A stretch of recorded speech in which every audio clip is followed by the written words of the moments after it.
across the board here with Ian the Colonel. Let's just get right to it. You might as well. Again, some days are more special than others. One of my favorite bands of all time. Fantastic drummer, fantastic musician in any right. And you remember, too, this is also the guy that when we had him on the first time, I said, there's no one who appreciates and loves music more than me except for this man. You did. And this man's name is? Josh Eppard. He's the drummer of Coheed and Cambria, also known as Weird Science. It was one of the greatest rap performances I've been to. It was amazing. Absolutely. Josh, welcome to the show, man. How are you guys? Doing good, man. Great. You know we love you on the show. We love you. It sounds like it. I just want you to know that love is reciprocated, and I love you guys back. Appreciate it, man. Appreciate it. Yeah, it's been a couple of years since we talked to you there at Warped Tour, and it really was, though. I mean, you and MC Lars did an incredible show, and it was the first time I had heard of you doing the Weird Science stuff, so I didn't know what to expect, and we were both like, show is off the chain. I mean, it was really amazing. We got to see a lot of... I think a lot of people... I'm sorry, I didn't mean to interrupt you guys. No, you're good. I think a lot of people didn't know what to expect, especially with Lars. Lars has clearly a bigger fan base, but for him to bring me along was a huge opportunity for me. And I think we kind of thrived on that people had no idea what to expect. Well, let's go and knock their socks off, so to speak. And that was a great experience, man. I really appreciate the kind words about it, because not every night was great. There would be one show that was just killing, slamming, a lot of people watching. And then the next two nights would be 20 people watching, picking their nose, looking at us. So it was, really up and down. But as a whole, Warped Tour is great if you can make it through.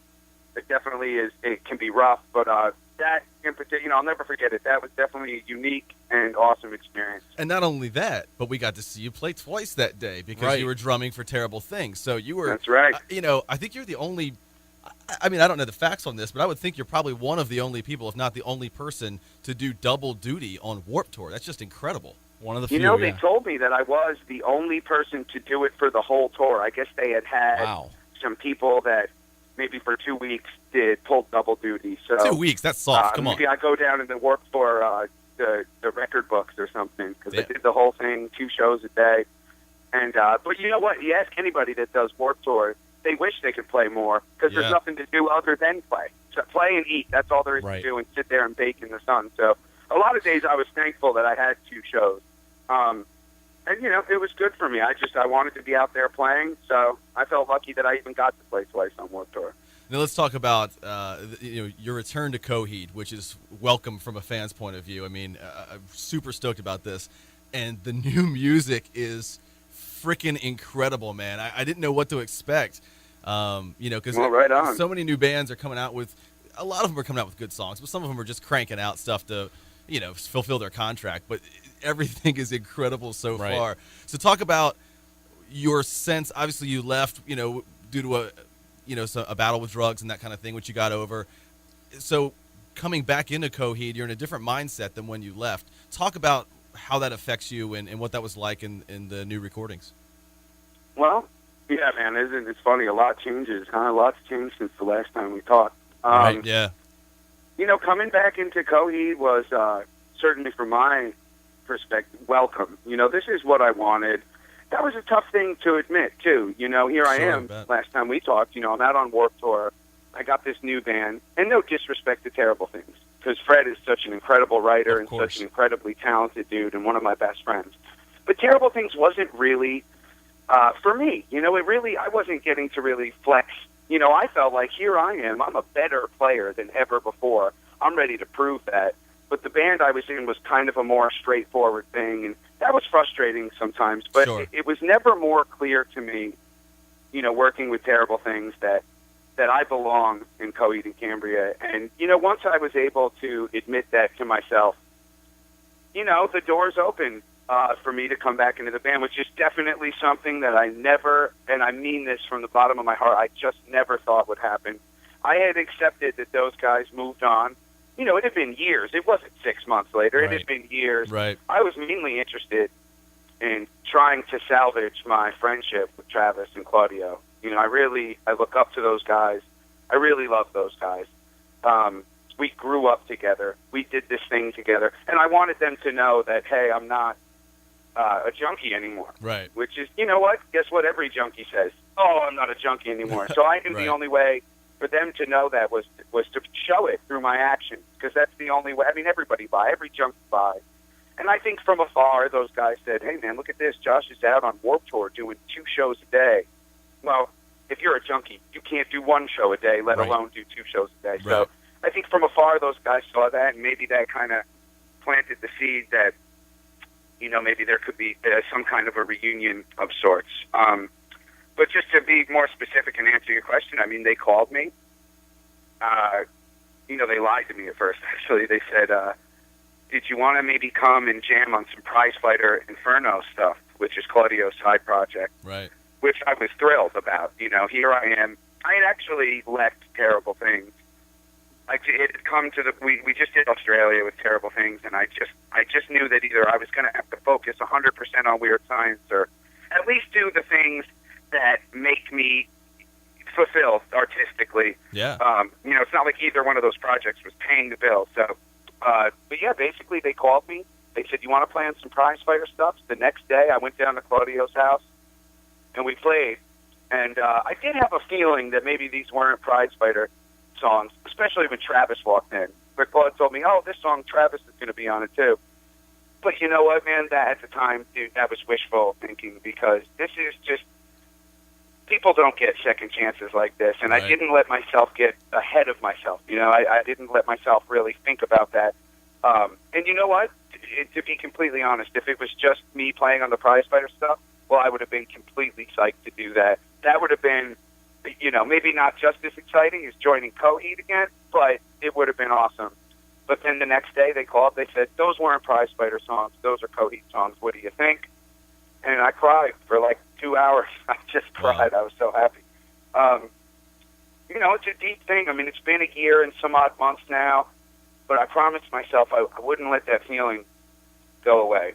And so I don't mean to like make jokes or to kind of like water down this potent feeling, because it was life-changing. It changed my life, and it was everything that I had hoped for years. And I carried that energy into the record, and I think it shows on the record.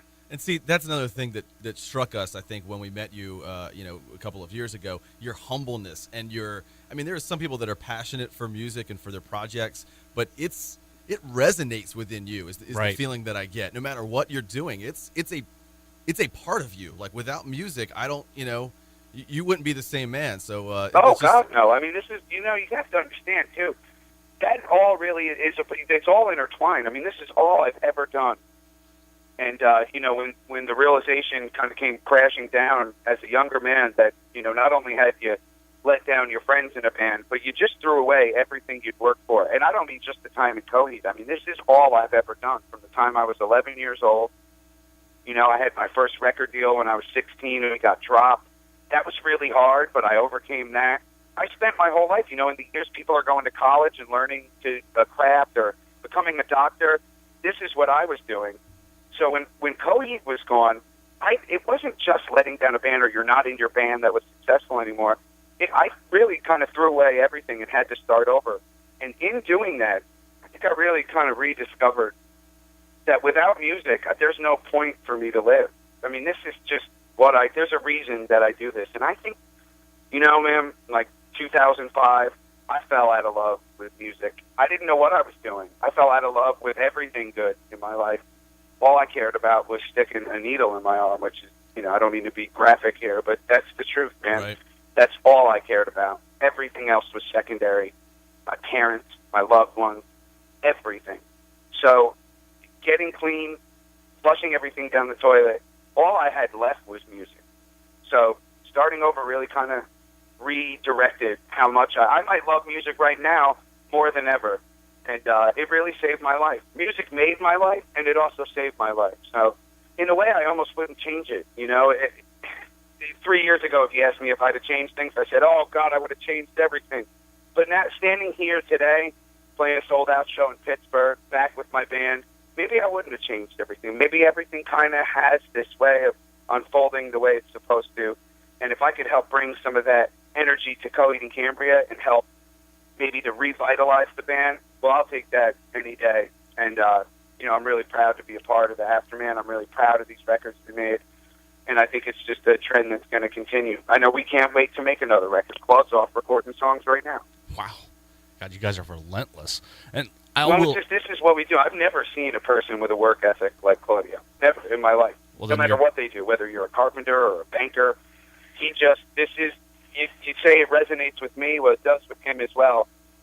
At all times, he's creating. At all times. And it's really inspiring. I mean, literally right now, everybody's kind of hanging out. We're doing interviews, and he's off in the room, probably crafting this beautiful song that'll touch me and probably become a Coheed and Cambria song. So he's always writing and creating. And I said this before, probably how many months ago when Afterman came out, the first Afterman. I said that it was one of the best albums that, to me, as a whole, as a complete project, it was one of the best things I've heard since Pink Floyd's Dark Side of the Moon. That's how, seriously, I felt that way. He said that the day after he heard it, absolutely. Well, what a great compliment, man. I mean, me coming back, all that stuff aside, these guys never, ever wanted to once rest on their laurels. I don't know if that's the same, but never wanted to just phone it in. Every record, every song, whether it's a demo in a dressing room or whether you're in a $5,000 a day studio, it all goes in every time. And that shows. That shows with the records when I wasn't there. That shows with the records when I was there. These guys are always looking to kind of push their own limits and push their own boundaries, and that's something that we all have in common. We never get in and say, whatever. I mean, we care immensely about the Afterman. So much time, so much thought and energy goes into it because this is all that we have. We've spent our whole lives doing this, and I think each record you view it as a chance to make something that was better than the thing you did last time. And I can't wait to get in the studio and do another record. Maybe we'll do a triple record this time. Yeah, hell yeah! That's what I'm talking about. I'm joking. I'm totally kidding. Yeah, but see, that comes through in the music, and that's what we love about the bands that we have on the show. That honesty, that passion comes through, and when it doesn't, when people don't do it for the right reasons, you can't fool a lot of fans these days. Justin Bieber might be able to or something, but there are a lot of people that can't. But Josh, how do you progress with your drumming? I mean, you play guitar, you drum, you rap, you do a little bit of everything. Do you listen to other people? Are you constantly researching new techniques, new drum setups? How do you progress? Man, you'd be surprised how little I think about that stuff. The way I always played was I feel it and I play it. And that's a formula that's worked for me. That makes you a phenom. Other drummers, they measure each cymbal stand to the millimeter and everything has to be perfect. And that just was never really my kind of thing. My thing was to feel it, and it has to come from the heart. I don't read music. None of us do. We're all natural players. We learned how to play in a garage together, in a basement together, in a van together. I think that's one of the things that makes the band special to this day. I mean, obviously, we're all professionals. I've played on, 10 major label records. But I can't go in and just read a sheet of music. It comes from a place that, the same place that when you hear something that feels good to you and you like it, that's the same place I come from. If Claudio plays a riff or Travis has this thing, I just envision what I would want to hear, and I just let my body do it. So as far as progressing, I'm not constantly researching, but I'm constantly getting influenced by things, and that could just be anything. That could be a song I hear, at the coffee shop that's on the radio. That could be a sound somebody makes when they sit down. It could just be anything. It literally could be anything. So I would say, I'm constantly open to being inspired, but I'm not one of those, total gearheads that is always reading the drum trade magazines and saying, oh, this new technique, I got to try it. I think my progression is a little bit more organic, and it just comes from being a part of music. You can't help but progress, and you can't help but try new things because you want to hear new things, because this riff, it calls for something that you've never played before. So the progression is just kind of, I don't know if that makes any sense. It's organic. It does. It's natural. So that's kind of how and over the years, that was something I really, a lot of the first two Coheed records, we were just kids, some of the stuff on there we hear and we kind of chuckle to ourselves. Everybody in this band has gotten better, whether we were together or not together. And again, I think that's something that shows on the Afterman. And it's not just about chops. It's not just about, oh, I couldn't have played this fill 5 years ago. It's about a groove like Domino, hitting a pocket like that, keeping that together. That, to us, to me, that feels like that is not some stuff that we could have done as kids. And, you know, a lot of those kind of subtle things that Coheed and Cambria has in abundance, I think go overlooked, like in the kind of typical metal crowd where it's all about technical proficiency and stuff like that. But anybody that's got soul would hear a song like Domino, which totally exists in that prog metal world, would hear the feel of that and know that this isn't a bunch of kids. And, you know, I think we're proud of that. You know, I think that's something that really was, as soon as we played it, I said, holy, we're bad. Oh, sorry, I didn't mean to curse. No, you're good. You're okay. You're allowed. You know, just things like that. A song like Afterman. You know, people hear Afterman and say, oh, this song's really simple. Those are the hardest songs to play. To keep that song walking without, you know, moving around, you know, keeping it feeling good until the end when everything gets staccato and together. You know, things like that are important to us. That is not your run-of-the-mill song, although it might be wrapped in this kind of, to the non-educated listener, it might come off as just a really simple song. But to the people that dig in, there are these elements that, to me at least, and I only speak for myself, they seem really adult, and to me seem like things maybe we couldn't have pulled off when we were kids. So as a band, we're all always progressing. Who the hell thinks hopefully that's something that continues on the next record and the next record and so on. Who the hell thinks those are simple songs? I listen to them and I'm like, freaking complicated, man. I can't believe that. But yeah, it's, you know, the passion comes through. Colonel?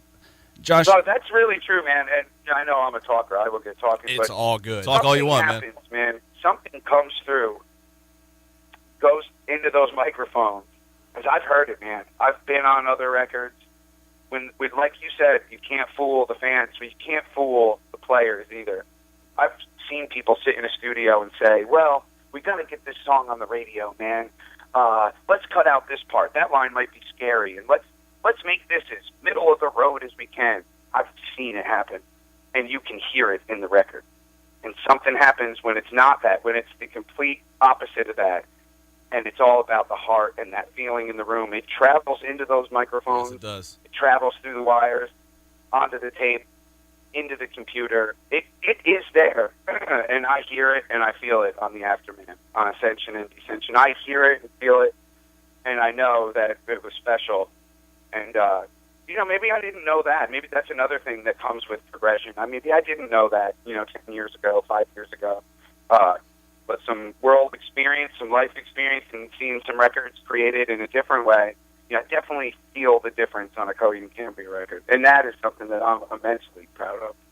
And you absolutely should be, to be honest with you. Josh, when we last talked to you, you talked about how much hip-hop had an effect on your life and what it meant to you and how it resonated inside of you. How much does hip-hop still affect your life, especially in terms of coming up with these great drum tracks for Coheed songs? And on a personal level, what's the best hip-hop out right now? Well, geez, the best hip-hop out right now. That's tough because, there are these things that are like home-based influences that will always influence you. And I think that's what I meant when, hip-hop really taught me how to play the drums, the way that I wanted to play the drums. I wanted to approach the drum, make people bop their heads, but it's so much deeper than that. So hip-hop is always going to be an influence.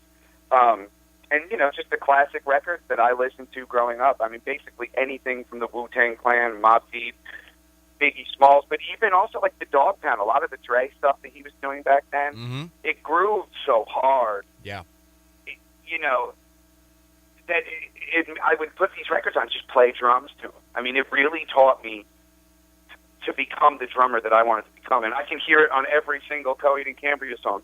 Let me look at the back of this. Okay, the Hard Sell. Oh my God, I hear it in there. That could be. You could take the drums off that. You'd have a hip hop. You could make 10 beats from that. Even a song though, like Away We Go or Gravity's Union, that's straight. I hit it with a pocket that I think people, when they hear me play these drums, they say it sounds like a hip hop record. So that's always an influence. As far as the best hip hop out right now, God, I don't know. I'm into a lot of the underground stuff. My favorite MC right now is Vinny Paz, which I don't even know if he's underground anymore because, he's selling out big shows and doing his thing. And he was from Jedi Mind Tricks, but he did a record with Ill Bill called the Heavy Metal Kings. Always been a huge Ill Bill fan. Mm-hmm. But right now, my favorite MC, hands down, is Vinny Paz. You know, it's real gangster, but it's funny too, man. He's real clever. He's my favorite. And as far as, you know, there's a guy that's from around where I live, like 2 cities over, and his name's Upgrade. No one really knows about this guy yet, but if I've ever seen a rapper MC that has not broke yet on some level, you know, but I just really believed was going to, it's this kid. His name's Upgrade, and anybody who likes hip-hop, anybody who likes music should check it out because it's clever. You know, Upgrade stuff isn't the kind of stuff that you hear one song and you say, oh, my God, he's the best MC ever. But you hear 3 songs and you get it. It's clever, it's quirky, and he's definitely my favorite super underground MC right now, Upgrade. But as a whole, favorite MC right now, best stuff in hip-hop, in my opinion, Vinny Paz, Ill Bill, Heavy Metal Kings, and really anything that they're doing.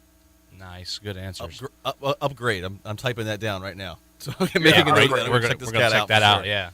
That's super underground too. I mean, I'm talking like, you know, $100 budget videos, and that's the good stuff these days. As underground, he hasn't broke on any kind of way yet. You know, he's doing shows all over the place, and he's going for it.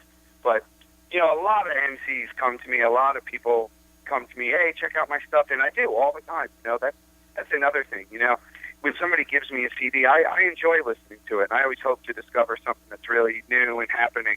But I've never seen an MC that I just knew in my heart, this thing could take off, this kid's really got something. And that's the way I felt when I saw Upgrade. You guys should check it out. We'll do. Doing that today, for sure, yeah. Coheedandcambria.com is the official website. They are on tour. It's not even a question. You need to see them live. I am ashamed of myself because I haven't seen them. Colonel, have you seen them live? No, right? I have not seen Coheed live, but I will in March. That's for sure. We need to check that out. So for sure, we're gonna get that done. Both albums are incredible. The Afterman Ascension came out last year in 2012, and the Afterman Descension is out right now. Yeah. Go get them both. Yeah, for sure. Josh, if you knew, you know, I know obviously you've thought about life and, you know, the finiteness of life and everything. If you knew you only had time in your life to listen to one more song, you can hear it or you can perform it. It could be yours or anybody else's. What's the last song that you ever want to hear? Oh my God! we asked the tough ones here, buddy. Holy Come on. cow, dude! Jeez, man. You know, this is a question that probably changes like every 2 days. Right, you know, because when I get into a song, I will annoy everybody with it. I will play it on repeat all day, all night, and I just want to keep experience. Usually it comes with a thought. There's some place it takes me, and I have to finish that experience, and then that song goes in the annals. It goes in the archives. I will always love it, but I had this experience, this relationship with the song. So this is a question that the song would probably change. So let me pick a classic, something that just is totally classic to me, and something that I could listen to for the rest of my life that stood the test of time. All right, it's going to have to be a Zeppelin song. I'm going to go with No Quarter. Ooh. No, I'm going to go with Achilles' Last Stand. Okay. That's the one song that I could probably, if I had to, you know, only so much time left, this is it. That's the song, Achilles' Last Stand. Nice. No Quarter is a close second, though. See, and the best part about Led Zeppelin songs is if it is their last song, you know you're going to have a little more time left to live than the normal song. Especially Achilles' Last Stand. I bought myself 11 minutes. Oh, God, I'm sorry. No, you're good. You're allowed. All good. You're good. You're good. Yeah, you can. Fair me up, John. See, okay, now you mentioned Zeppelin. When you're recording, do you think about things like they say that Bonham recorded When the Levee Breaks in a. In fact, I saw the documentary on it. He was in a big stairwell, like a tall spiral staircase thing, to get that kind of decay. Do you think about things like that, like getting tone on your drums when you're recording? Oh, constantly. Yeah, constantly. Me. Also, it's worth mentioning. These records. We went back to Mike Birnbaum and Chris Bittner in Applehead Studio, where we had done the first 3 records. So it was definitely kind of like a homecoming, so to speak. Beyond just me being back, we were in this place that we did all this work. But constantly, I'm constantly thinking about John Bonham whenever we play or record. I mean, he is my favorite drummer. I mean, he was really kind of the reason that I really got into drums. You know, when I say that hip-hop taught me how to play the drums, I mean that from a more of a, really a technical kind of perspective. You know, when I was a kid, like every kid drummer, I just wanted to play fills, and I thought everybody was just hearing the drums.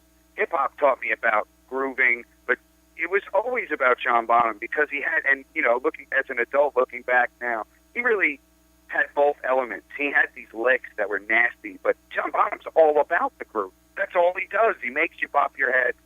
I mean, John Bonham is more hip-hop than anybody. He's probably the most sampled drummer ever. So I think they kind of go hand in hand. But I'm constantly thinking about things like that. But so are Mike and Chris. I mean, they're great producers.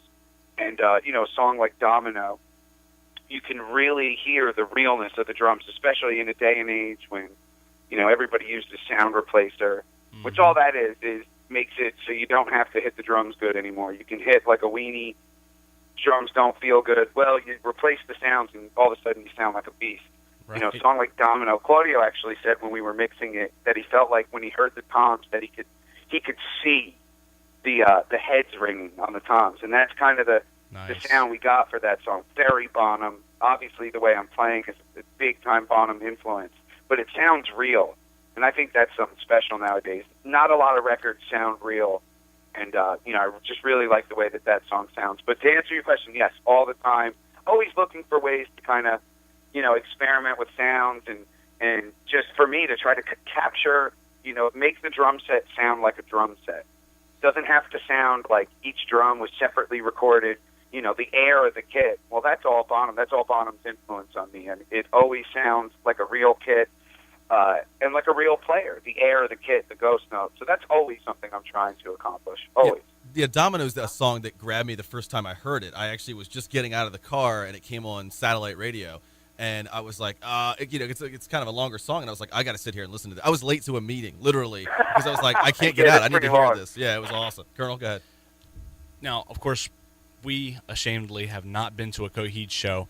So all the fans that have been out there who have not been able to go to a show due to either being isolated from a venue, lack of money, what is it that they can expect when they go see Coheed live?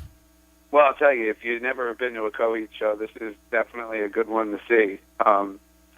You know, just like every record that the band records, like I said, you know, whether I'm there or not, every show is the same. You're always trying to one up yourself. You always want it to be better than the last thing. And, you know, we put a lot of time and effort into not just rehearsing and kind of, you know, tightening up the songs, but there's a whole backdrop that kind of, you know, coexists with the records. And anybody that knows the Afterman, you know, we have the All-Mother who takes you through the story.